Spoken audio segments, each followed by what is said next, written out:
Instalar unha tubaxe baixo a rúa José Malvar para axudar a reducir o exceso de auga do rego de Valdecorvos durante episodios de chuvias intensas é posible, pero a medida por si soa seguirá a ser insuficiente para rematar cos asolagamentos na rúa Padre Fernando Olmedo. É a conclusión do estudio técnico realizado polo Concello de Pontevedra. 15,68 metros cúbicos o caudal máximo con ou 15.680 litros.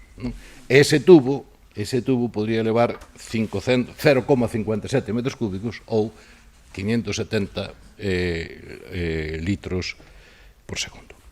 Que quere dicir isto?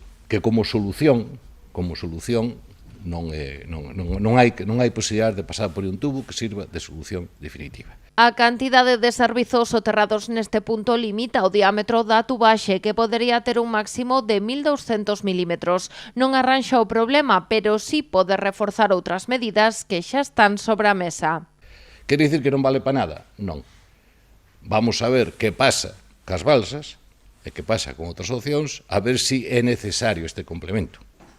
Se cadra como complemento, pois podría valer. A construción desta zona inundable no Parque de Valdecorvos con comportas para controlar a auga é unha das medidas que está a estudar Augas de Galicia. Tamén a creación dunha zona inundable entre o Centro Galego de Tecnificación Deportiva e a rúa José Malvar. Era o que nos dicían os técnicos e a empresa Viacua no seu momento. Dicía, aí, iso non ten solución. Bueno, hoxe aflora certas posibilidades, pero hai que facer as contas. Tampouco creo que crear expectativas que despois non sexa. Mosquera asegurou que os técnicos do Concello están a traballar en contacto con Augas de Galicia, que está a realizar os seus propios estudos sobre as demais alternativas.